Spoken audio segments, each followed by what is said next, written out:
Hello friends, my name is Raj and I am your English language trainer. मैंने अपनी last video में मैं बताया था कि मैं कब यूज़ करते हैं। अगर आपने वह वीडियो नहीं देखी है तो आई बटन पर क्लिक करके आप वह वीडियो देख सकते हैं। नहीं तो आप मेरे डिस्क्रिप्शन बॉक्स के अंदर लिंक दिया हुआ है, वहाँ जाकर भी वह वीडियो देख सकते हैं। तो आज मैं माइट की बात करूँगा कि हम माइट कब और कहाँ यूज़ करते हैं।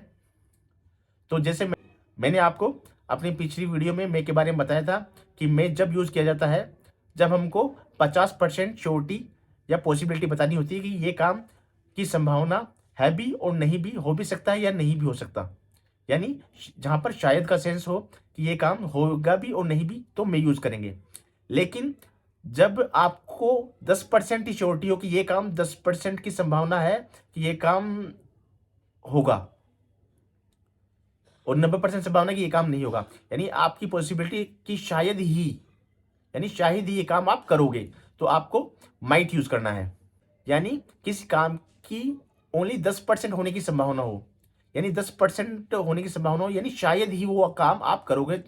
जहां शायद ही का सेंस आए वहां आपको माइट का यूज करना है। जैसे हम कुछ एग्जाम्पल लेंगे जिसमें मैं आपको बताऊंगा कि कैसे हम माइट का यूज करेंगे। जैसे अगर आपको यह बताना है कि शायद ही मैं मेरे दोस्त की मदद कर पाऊंगा, आपका दोस्त मुसीबत में, और आपको कहना है कि मैं उसकी शायद ही मदद कर पाऊंगा, तो आई माइट हेल्प हिम। यानी 10% श्योरिटी है कि 10% चांस है कि आप अपने दोस्त की मदद कर पाओगे और 90% श्योरिटी है कि आप नहीं कर पाओगे। यानी जहां संभावना बिल्कुल ना के बराबर हो तब आपको माइट यूज करना है कि आई माइट हेल्प हिम।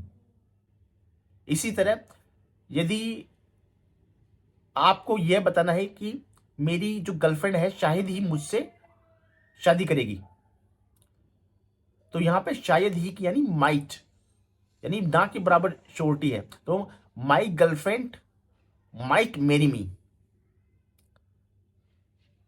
क्योंकि कुछ भी रीजन हो, उसके पेरेंट्स अलाउ नहीं कर रहे हो या कोई भी रीजन हो, तो आपको यह श्योरिटी है कि शायद ही वो मुझसे शादी करेगी, तो my girlfriend might marry me.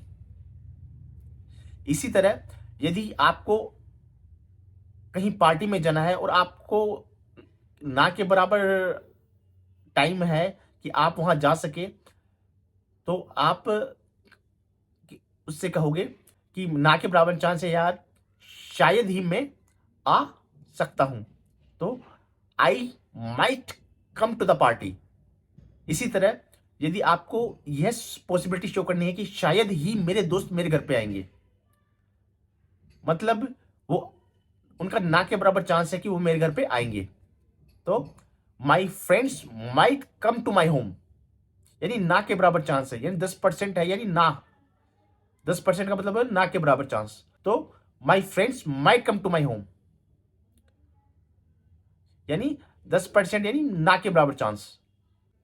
इसी तरह आपको अपने दोस्त के बारे में बताना है कि शायद ही वह पढ़ाई पूरी होने के बाद शादी करेगा। हम कहते हैं शायद ही वो पढ़ाई होने के बाद शादी करेगा, तो शायद ही यानी माइट, तो ही might marry after his studies. और यदि हमें इन सेंटेंसों का नेगेटिव बनाना है तो हम माइट के बाद नोट लगा देंगे। जैसे आई माइट नॉट हेल्प हिम, यानी शायद ही मैं उसकी मदद नहीं कर पाऊंगा, यानी अब ये श्योरिटी है कि आप उसकी मदद कर पाओगे नेगेटिव बनाते ही। इसी तरह my girlfriend might not marry me, तो इसका मतलब है शायद ही मेरी गर्लफ्रेंड मुझसे शादी नहीं कर पाएगी। यानी अब संभावना उल्टी हो गई है कि 10% संभावना है कि वो मुझसे शादी नहीं कर पाएगी। My friends might not come to my home, यानी 10% संभावना है कि मेरे दोस्त मेरे घर पर नहीं आ पाएंगे, यानी 10% श्योरिटी है कि मेरे दोस्त मेरे घर पर नहीं आ पाएंगे। I might not go to the party, यानी 10% संभावना है कि मैं पार्टी में नहीं जा पाऊंगा। He might not marry after his studies, यानी शायद ही वह पढ़ाई के बाद शादी नहीं करेगा। यानी 10% संभावना है कि वो शादी नहीं करेगा।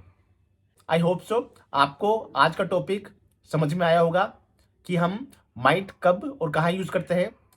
आपको माइट के ज़्यादा से ज़्यादा सेंटेंस बनाने हैं जिससे आपको जो है ये और समझ में आए। और आपको मेरी जो प्रीवियस वीडियो है वो सारी देखनी चाहिए, जिससे कि आपका जो कन्फ्यूज़न है वो दूर होगा। अगर आप मेरी सिक्वेंशली वीडियो देखते हैं तो आपके जो डाउट है वो पूरे क्लियर हो जाएंगे और आपको प्रैक्टिस करते रहनी है। और आपको यदि मेरा यह काम अच्छा लग रहा है तो please like and share my video and subscribe to my YouTube channel. Thank you.